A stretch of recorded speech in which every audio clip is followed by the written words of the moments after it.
This day in Philly sports history is proud to be a part of the Clashing Conferences Sports Fan Network, where passionate fans make powerful content. Check out theclashingconferences.com and join the squad today.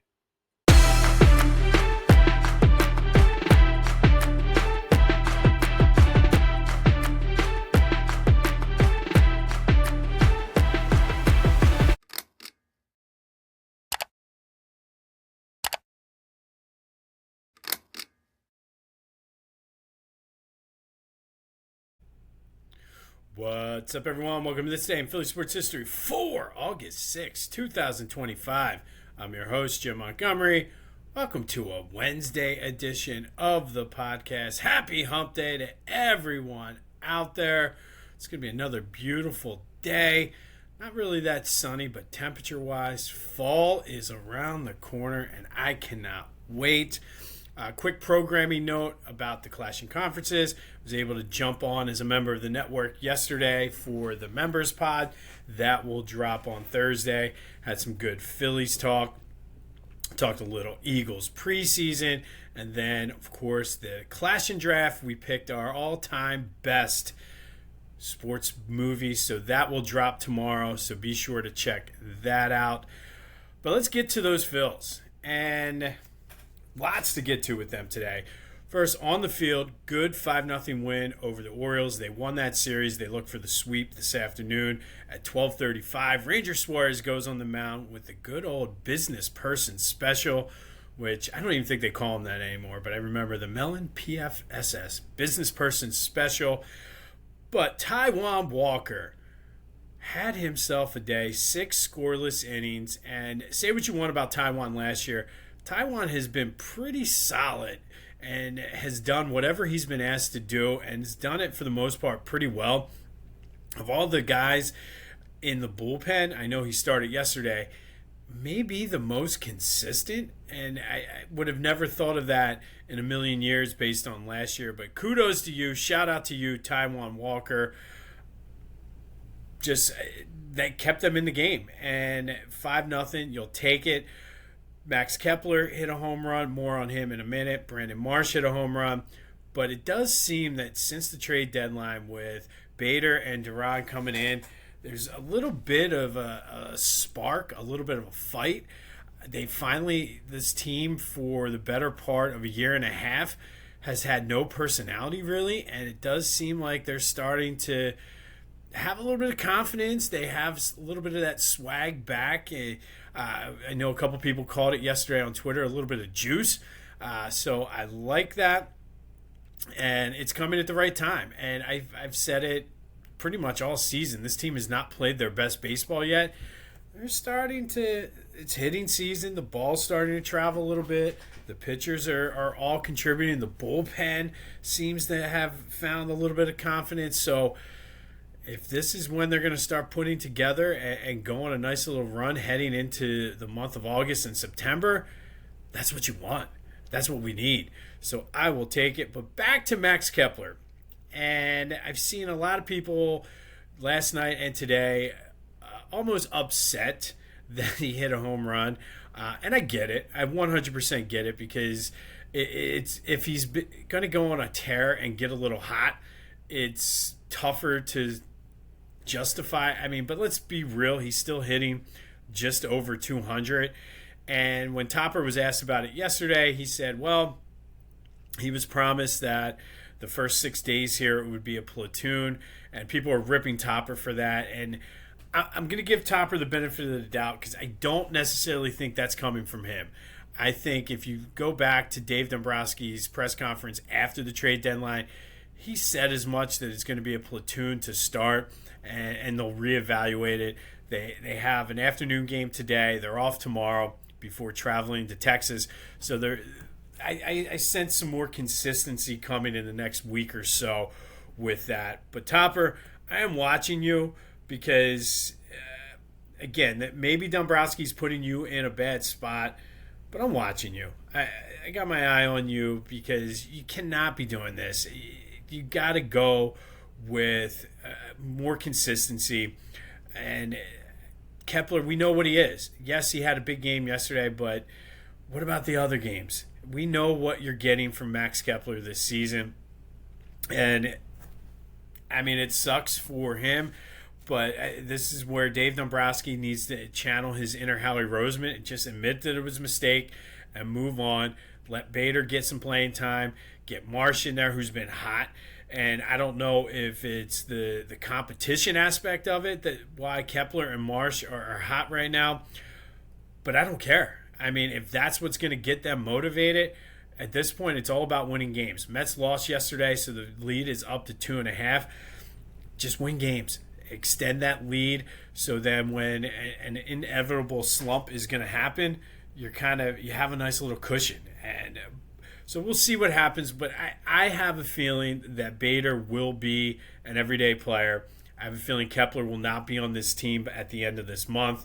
I don't know what that means for Justin Crawford, or whether Kepler isn't a regular starter. He's just going to be a guy off the bench, which, I mean, he does have a little bit of pop, so to have that guy off the bench, whether or not he's going to be happy with it, that remains to be seen. But I think we're going to see, I don't want to say changes, but some more consistency coming very soon, because it was all about this first week after the trade deadline doing the platoon, which is what Topper's been doing, and I think that's coming from Dave. So we'll see how that goes. But overall, you're doing what you need to do against inferior teams right now. The Orioles have pretty much given up on this season, and we've seen it so much this year where the Phillies play down to their competition. They beat the good teams, struggle against teams like the White Sox and the Pirates. So to see them come out back-to-back days and do what they've done to the Orioles, that's what they need to do. Let's keep it rolling. Get the sweep today. Get that lead up and just wait for the Mets to ultimately Met, which is what they do. The other big story yesterday was Jose Alvarado did issue an apology. And I'm not sure how I feel about it. And in keeping consistent with our New Year's resolution, if you remember and you've been listening since January, to start the year throughout the month of January, we did our forgiveness of Philly players who have disappointed us, made us mad, caused us angst, and basically forgived players, coaches, and teams for their transgressions against us. So keeping with that, Jose, thank you for the apology. I do appreciate it. I forgive you. But why now? Why not issue the apology 70 whatever games ago, 60 whatever games ago when you first got suspended? Why now? Because you're trying not to get booed, because you see what this team is doing.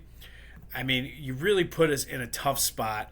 But again, in keeping with what we stated as goals for the new year, to keep the mojo good for our Philly teams, I'll forgive you.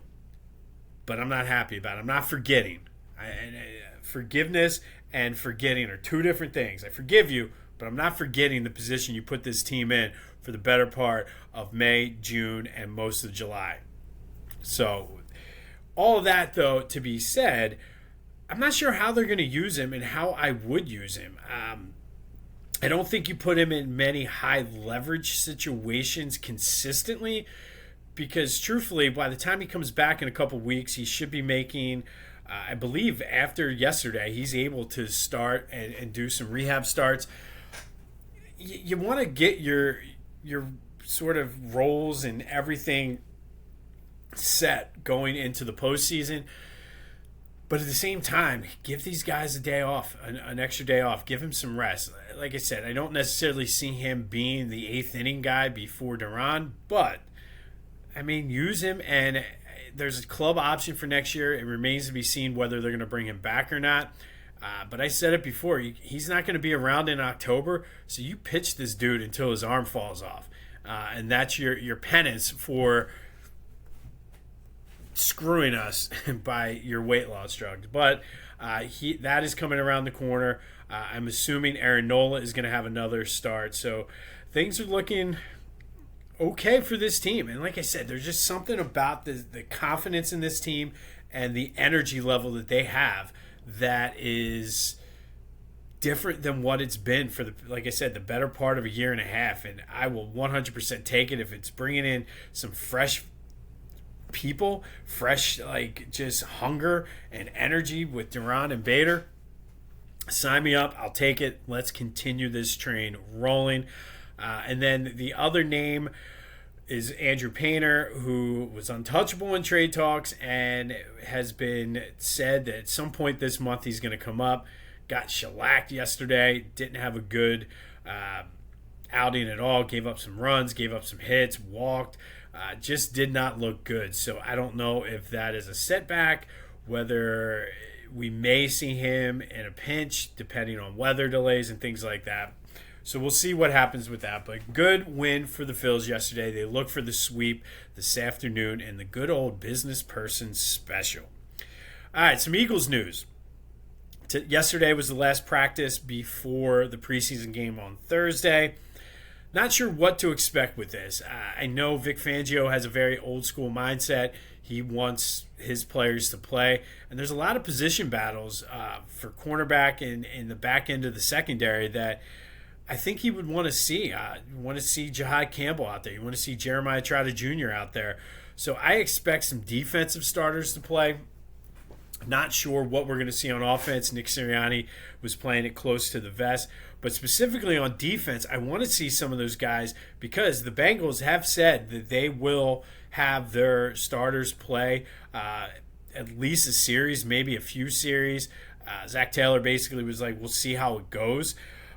But that's a good experience, a good way to test these guys who are battling for position. So I'm looking for it, but that's kind of what I'm looking for. Tomorrow I'll get more into the specifics. I'm not going to go through the full pregame thing with 3 keys to the game because truthfully you won't know until kickoff who's going to play.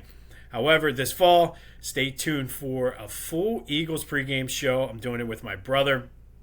Well, we'll break down the game, give our 3 keys, look at some betting picks, some fantasy picks, and all that other good stuff. Details coming soon. He's on vacation this week, so working out and ironing out some of the final details once he comes back. But stay tuned for that coming soon. But we will take a look at the preseason game tomorrow. Not the in-depth analysis because truthfully, who knows who's going to play and what's going to happen with that. But Jalen Hurts did speak yesterday and did say a lot. And I like what I heard from him. He was asked about Sirianni's approach to practices so far this camp. And it's been very competitive, Jalen said. And he said that's good because it brings out the best in all of us. And I think flies under the radar. I think Nick Sirianni flies under the radar because you have a tough position here. It's very easy to sniff yourself and feel yourself after winning the Super Bowl.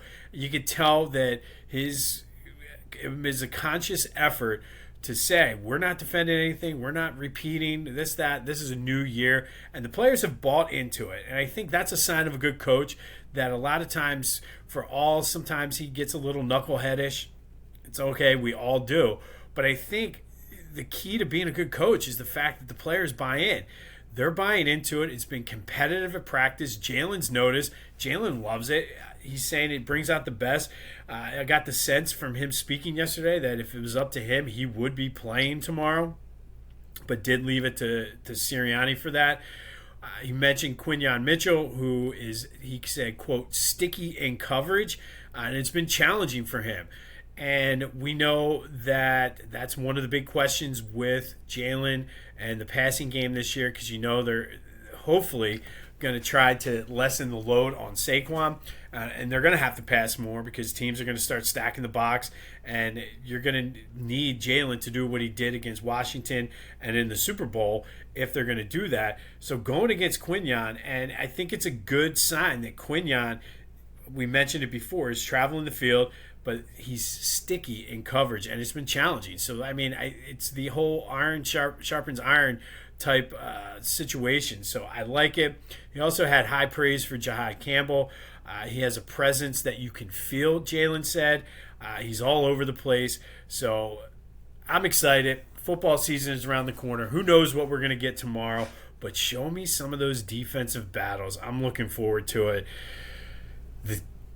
Not going to say it because Nick Sirianni said we shouldn't, but the defense of the crown starts on Thursday. That does lead to today's question of the day, though. What are your thoughts on starters playing in the preseason? Should they play? Should you rest them? I know there's been a movement here where none of the starters play in any of the preseason. But what are your thoughts? I feel it'd be nice to get a couple reps in. I'm not saying play a whole half like they used to in the old school, but a couple series here and there I think is good for just timing. And you're also playing against a different team. So there's something to be said about that. But what are your thoughts? Should the starters play any in the preseason? 267-495-8531. That's the Back to the Future voice and text line. Get that. Anything else Philly sports related off of your chest, hit me up on social media. Jimbo_Mont on Twitter and TikTok. On Instagram at Philly Jimbo. Subscribe to the YouTube channel Jimbo_Mont and continue to spread the word as we grow this thing. And let's recap yesterday's question of the day. We said, who was more disappointing, Ben Simmons or Carson Wentz? The only shocker here is the actual percentage. 100% said Ben Simmons, and most of the people that were pro Carson, or I guess pro Ben in this situation, went back to the 2017 season and how good Carson Wentz played. And I don't disagree with that at all. I don't feel we make it to the Super Bowl without Carson that year. So I think Ben, as being the most disappointing of the two, is the correct way to go with that. And I do want to say, and I usually don't do this, but I have to the person on TikTok who said, oh, you got to love guys that have never played sports criticizing and judging players who are 5,000 times better. That was an exact number. I don't know about 5,000. I can certainly probably shoot a lot better than Ben Simmons. Anyway, I'm not judging these players. I'm telling you, these were my 5 most disappointing players because I had high expectations for them. I expected more out of them. And to tell me my feelings are invalid, that's just very insensitive, man. Like, come on. Like, I'm disappointed in my kids sometimes. I'm disappointed in my wife. My parents disappoint me. My friends disappoint me. My coworkers disappoint me. People disappoint you. I'm allowed to express that, man. Don't suppress my feelings because you feel some type of way. And 5,000 seems like it's a bit much there. I mean, maybe Ben Simmons is a 10 times better shooter than me, but 5,000? Come on now. Anyway, thank you for watching my video, though, and feeling compelled to leave a comment. I appreciate it, and I always respond back to comments because it all helps the algorithm out. It's all mind games here. But yeah, don't tell me to suppress my feelings. It's very insensitive of you. Anyway, yesterday's trivia question. In honor of the Phillies playing the Orioles, I asked you, what 3 Phillies hit home runs in the 1983 World Series in which the Phillies lost to the Orioles 4-1. That would be Gary Maddox, Gary Matthews, and Joe Morgan, who hit 2. I think a lot of people forget that Joe Morgan played second base on that Phillies team. So thank you to everybody. Everybody got Maddox or Matthews. People were shocked that it wasn't a Mike Schmidt home run, but Mike Schmidt didn't really play well in that World Series. I'm not judging. I'm just pointing out the facts. Not judging Mike Schmidt, who probably could hit a fastball 5,000 times better than me. But I'm just saying, he didn't hit a home run in the 83 World Series. All right, let's go back to our top 5 for the first 25 years of this century. Today we're going to look at the top 5 disappointing moments. And listen, before anybody gives me more comments like the guy on Twitter, I'm getting the negative stuff out of the way early. If you notice, it's all been disappointing players, disappointing moments, this, that, and the other. There's a method to my madness. I'm going to get more positive starting on Friday, and then it'll be all positive through the rest of the month, getting that negativity out of the way early. I've talked for 2 years on this podcast about the new Philly mindset where we need to be more positive and everything. However, especially if you're someone in my age bracket or my age range or older, your Philly fandom is defined by disappointment and just absolute dreck. The fact that I feel very strongly about saying this. I feel very strongly the fact that I'm a little bit better than some of these people who are my age who became Cowboys fans or Yankees fans, because it shows that I'm a man of conviction. I'm a man of principle and perseverance, because I've stuck with these teams. I grew up when at the very end of the Charles Barkley era were the Sixers teams I was watching. The Flyers were pre-Eric Lindros, the end of the Stanley Cup run, so they were terrible teams. The Phillies had like one or two 500 seasons or better from 1984 through 2000. So I saw a lot of bad baseball, a lot of players who were borderline whether they should even have been in the major leagues. So that, and then the Eagles, the beginning, I grew up on the Buddy Ryan era. That whole era is just one big disappointment. So to me, the people like us that stayed, it defines who we are as Philly fans, so we can enjoy these good times that we're going through right now. And that might be a subtle shot or a blatant shot, however you want to take it, at people who are from the Philadelphia area, who are Cowboys, Yankees, Bulls fans. Listen, people of conviction, we're very strong people, we're better people because we stuck with these teams. So don't let anybody tell you, oh, the Cowboys. Guess what? You're a better person than them for sticking with him. All right, now that I went on that little rant that was not even in my notes, I'm feeling good today. Finally got back to the gym. It's been a tough week between work and schedule, so I'm feeling good, coming out, fired up. But yes, we're just simply better people than those people. All right, anyway, back to the top 5 disappointing moments for the first 25 years of the century. Let's start with some honorable mentions. Obviously, both Super Bowl losses, Super Bowl 39, Super Bowl 57. You can throw in the 2003 and the 2008 NFC Championship games. That was the whole end of the McNabb era there.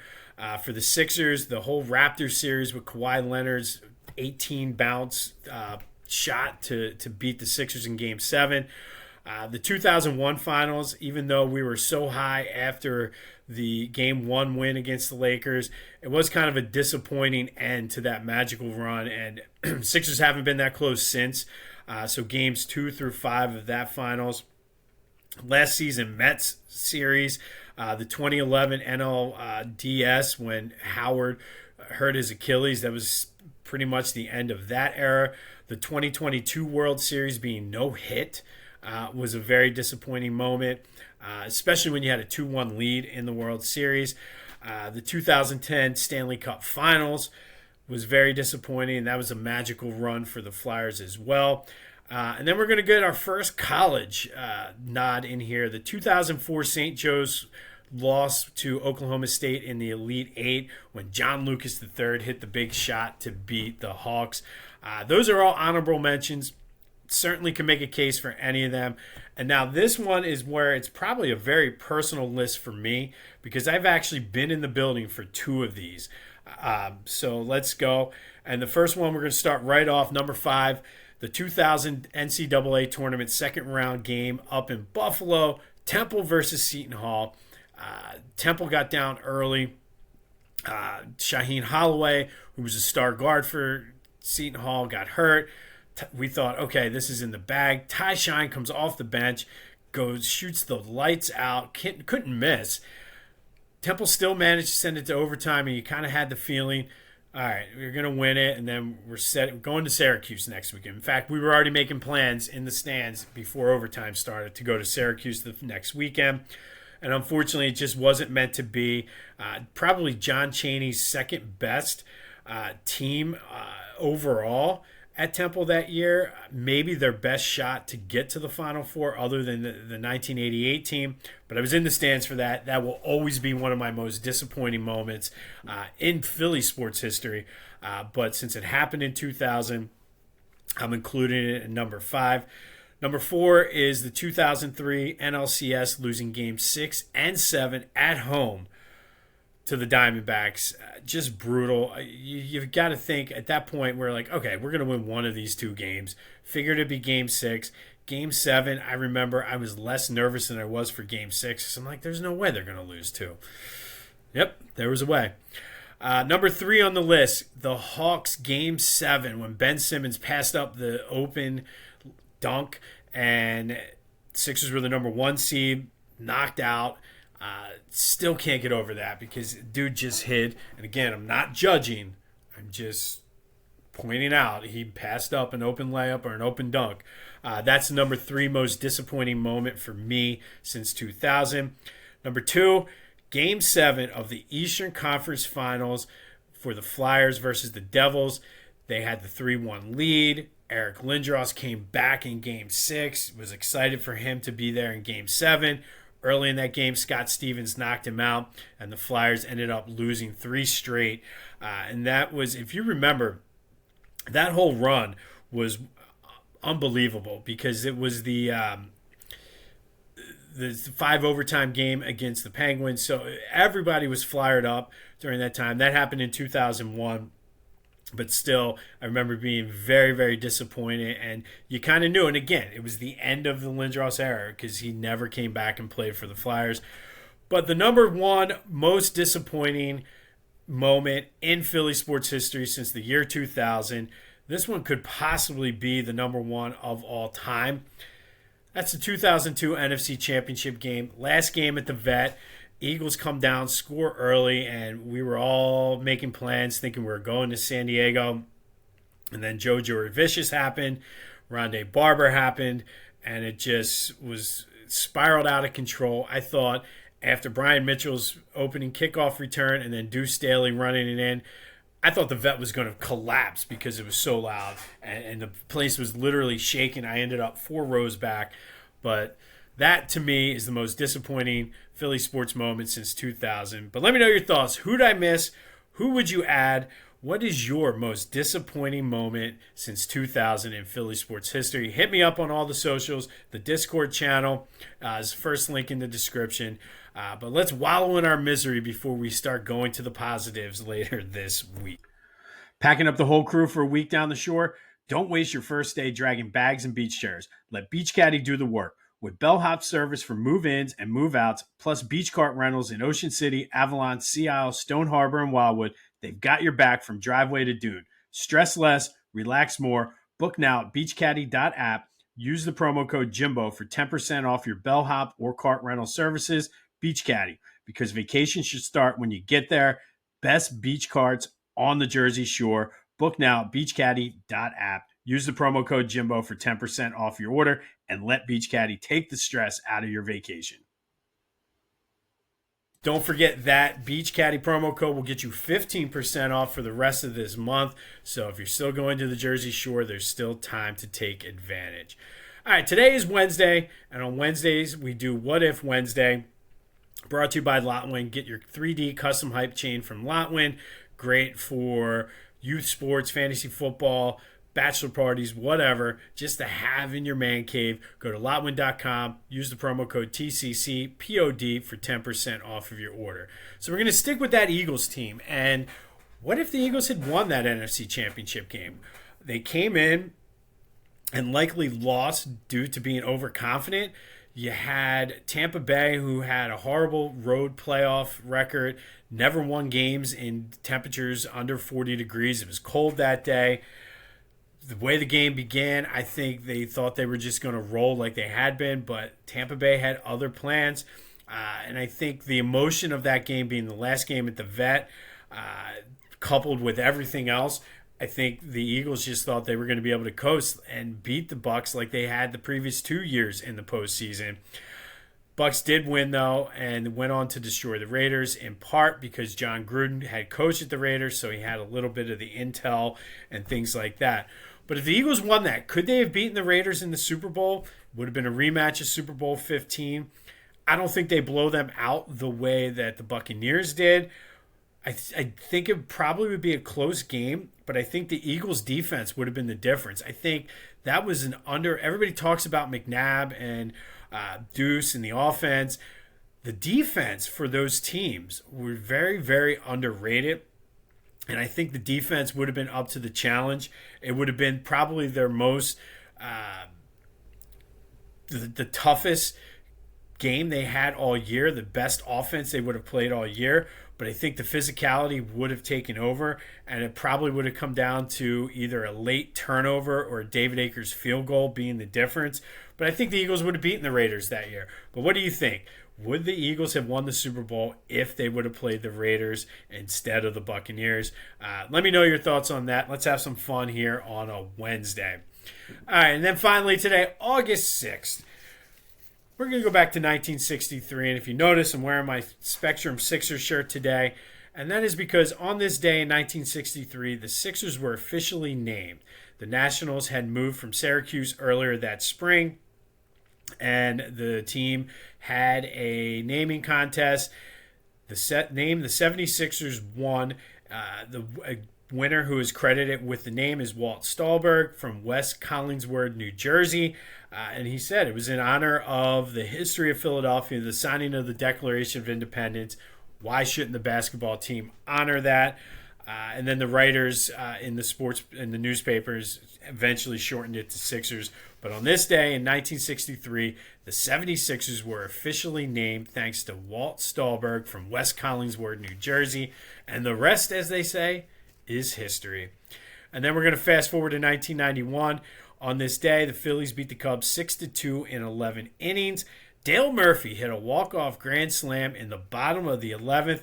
It was the Phillies' 7th win in a row while they were in the midst of a 13-game winning streak. But good old Dale Murphy with the walk-off grand slam. And then we're going to finish up with 2012. Phillies lose to the Braves 6-1 down at Citizens Bank Park. John Mayberry hit a home run to account for the Phillies' only run that day. Phillies, to their credit, did not strike out at all that day. Kind of a rarity in this day and age, but didn't strike out. But the big story was there were 41,665 fans in attendance, and it marked the first time since July of 2009 that the Phillies did not sell out Citizens Bank Park. The streak ended with 250 consecutive sellouts, and this was a big story when this happened, and it sort of marked kind of the end of that era where Citizens Bank Park was the place to go, and it just was a gradual decline until more recent times. But that sellout streak of 257 was third all-time in Major League Baseball history behind Boston and Cleveland, and was the longest in the National League. So the sellout streak ended on this day in 2012. And then finally, in honor of the Sixers, our trivia question today. Since the Sixers came into existence after they moved from Syracuse in 1963, which expansion teams have won a championship? There are 11 of them, I believe. So what expansion teams have won championships since the Sixers came into existence? And this also includes teams. It wasn't necessarily a merger. The ABA teams were simply added and kind of counted as expansion teams. So we are going to include the ABA teams. But what expansion teams have won championships since the Sixers came to Philly in 1963? Be sure to like, subscribe, review all the social media, wherever you're watching this. All of that stuff helps to outsmart the algorithm. Don't forget to check out Philly Goat. Go check out my girl Devin. She designed a shirt. 10% of the proceeds go to Chop. Awesome girl. She's like 10 years old and already thinking forward and trying to help people out. So go to Philly Goat, get Devin's Philly Fanatic shirt, and help out with 10% of the proceeds going to Chop. On this day in 2012, Phillies lose to the Braves. Also end their consecutive sellout streak with 257. Dale Murphy with a walk-off grand slam on this day in 1991, and the Sixers were officially named on this day in 1963. Don't forget to let me know your thoughts on if the Eagles would have won the Super Bowl against the Raiders had they beat the Bucs in 2002. I think they would have. Also, if I missed anything or you think I'm crazy for my disappointing moments, that's fine. You can judge me, user on TikTok. But let me know your thoughts on that as well. Don't forget the trivia. Go out and enjoy this day because I feel like a heat wave is coming if last time I saw the weather. So enjoy this low 80-degree weather we have today. We'll have more on the Phillies Orioles. We'll get ready for the Eagles Bengals preseason game tomorrow. And of course, it's Thursday, Throwback Thursday, where we take a look at something from Philly sports past. This has been This Day in Philly Sports History for August 6, 2025. My name is Jim Montgomery. Go have yourselves a Wednesday, and until next time, I'll see you when I see you.